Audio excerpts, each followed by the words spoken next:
Good day. I've just watched WWDC and I'm coming away with a lot of mixed emotions. Excited, confused, just pondering of what is to come in the future. Now, I really think that they set the scene today at WWDC with a lot of announcements that really are going to change the next 10 years. And then the years after that, announcements that were made 10 years ago for their major products still affect us today and are still of concern to us. But for me, there was so much build-up for this event. Everybody knew from a hardware perspective, there were new Macs coming. There was this AR, VR headset coming. Did they disappoint? I don't think so. I think they did it in the Apple way, the way we expected them to. Just excited in a way of what they're going to do with this product category. I think it's really got stale from a product category perspective. And let's see where they take it. But I'm going to quickly go through the hardware that was announced at WWDC and give you my thoughts on this hardware. So the first thing up that was announced is the MacBook Air. Now, this device really caters to thousands and thousands of people that I think are desperate for a device that doesn't necessarily have the power as a MacBook Pro, but it has the capabilities with a bigger screen. So an M2 is still a powerful chip, but the price point of a 16-inch MacBook Pro is just out of the reach for most people and they can't justify it. So I think this is going to hit a very sweet spot of people that are looking for a slightly bigger display, but they don't need that massive power.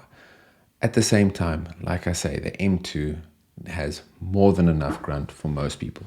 There's nothing that you can't really do as an ordinary individual. Even if you're doing editing, even if you want to start some small channel, whatever the case may be, this is going to get you there. So I think this is probably the most broad appealing piece of hardware that they announced at the event. And as the hardware announcements go on, it gets more and more niche right the way through to Apple's Vision Pro.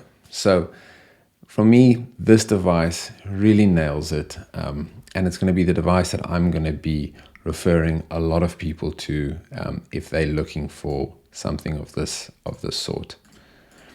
The next device is the Studio. So the Studio is a device that people weren't sure what they're going to do with the Mac Studio. Are they going to discontinue it? Was it just a stopgap until they could get the Mac Pro out? They weren't sure. And the rumors then came out that they're probably going to release this device because the step up to an M2 Ultra from a power consumption and thermal envelope would still work in a device like this. And so they've gone and done that. I think for a lot of professionals, this is just exactly what they needed to do. M2 Ultra in a formula that may have been a stopgap, but working so well. It's actually portable. It sits nicely on the desk. You got the SD slot right there. I think that this device really suits a lot of individuals. I know people want an iMac, but this paired with a Studio display or any display you would like is really a powerful machine and more than enough for professionals. Where I think it gets very interesting is that they took this device and still gave it the M2 Ultra. And its biggest competition is the Mac Pro that they also released today. And I think no one really saw that coming. And what you see with the Mac Pro is that it's still using the M2 Ultra, except it's more than 3 times the price. So you've got the entry level Studio starting at $2,000 and this is starting at $6,500. Now, I'm sure from a spec point of view, you're starting at the M2 Ultra. Obviously, the Studio, it's a bit more expensive if you start there. But let's just say it's double the price. At double the price, you really have to be a very niche user to want those PCIe Express ports. So for me, I think they were under a bit of pressure because they committed to releasing the Mac Pro in the 2-year cycle, which they now missed. And they needed to get Apple Silicon into this device. So I'm going to be very interested to see which sort of professionals are the ones that go for this device. In the previous Mac Pro, you could go up to a terabyte of memory. Now you can only go to 192. And it seems crazy to say only 192.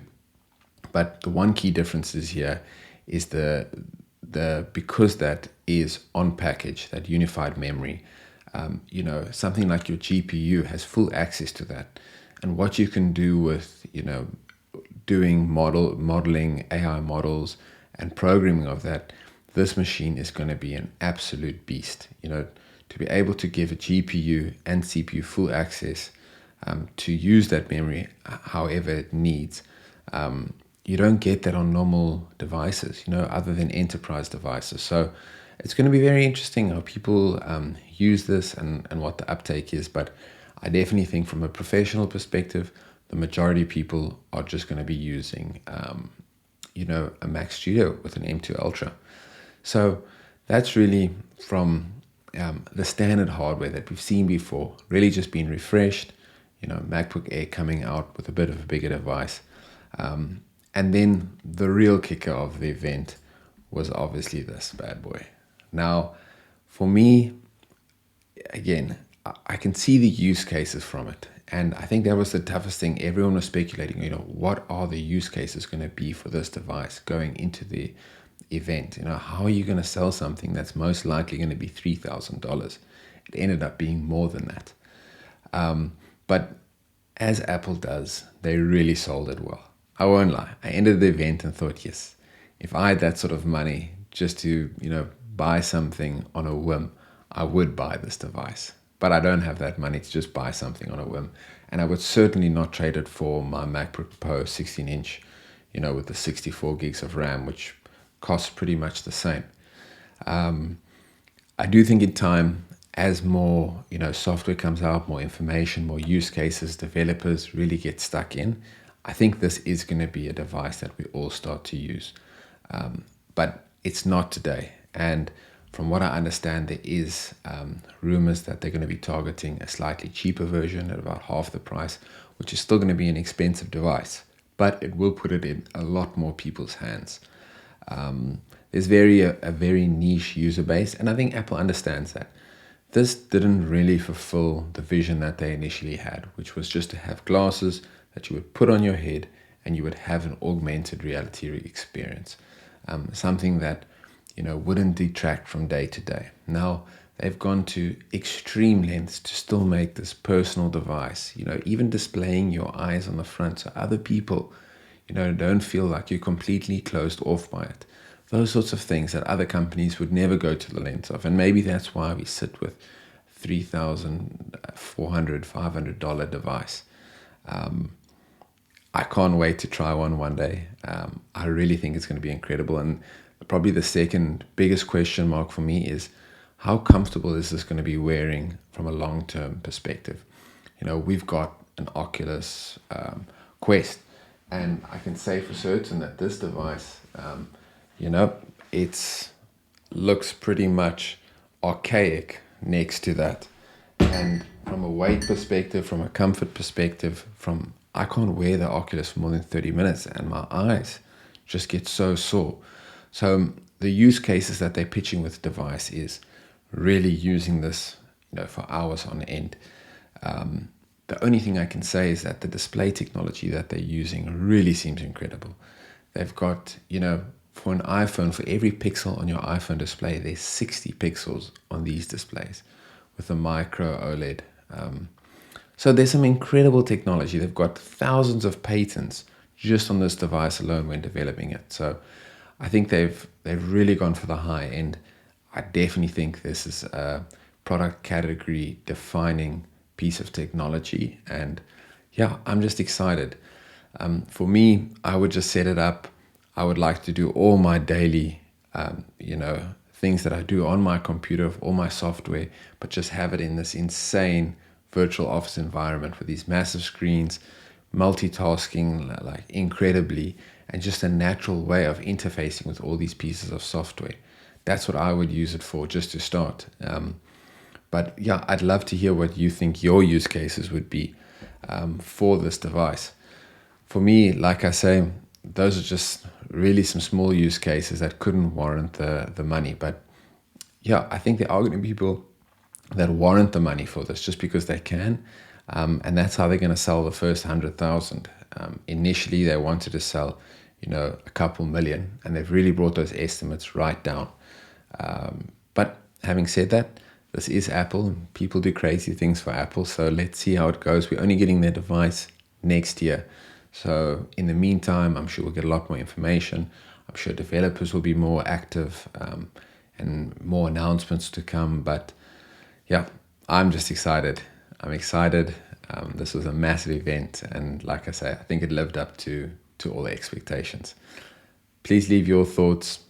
Would you buy this device? What would you use it for? And all the best. Please check out a quick video from our sponsor, Flex, a leading learning management system company. They really are changing the game, just like Apple's changing the game with their hardware.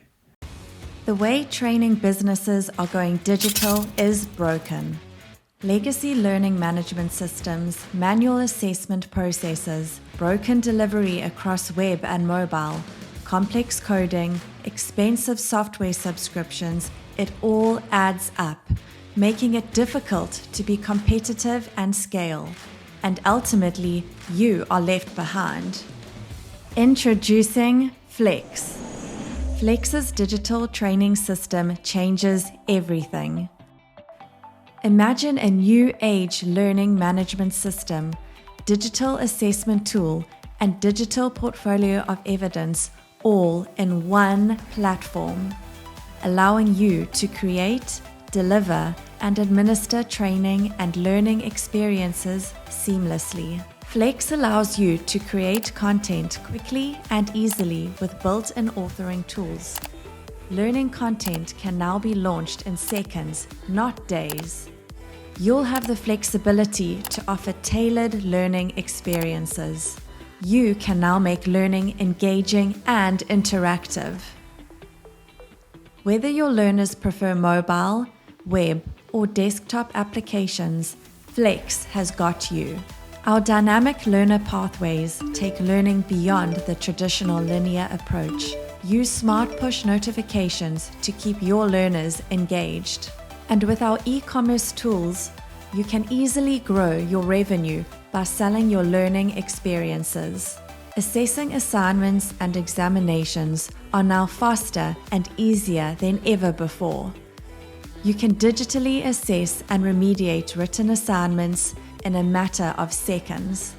Plus, we offer beautiful certificate templates that can be automatically issued upon completion, saving you time and effort. You can also build a digital portfolio of evidence for learners that can be shared and exported.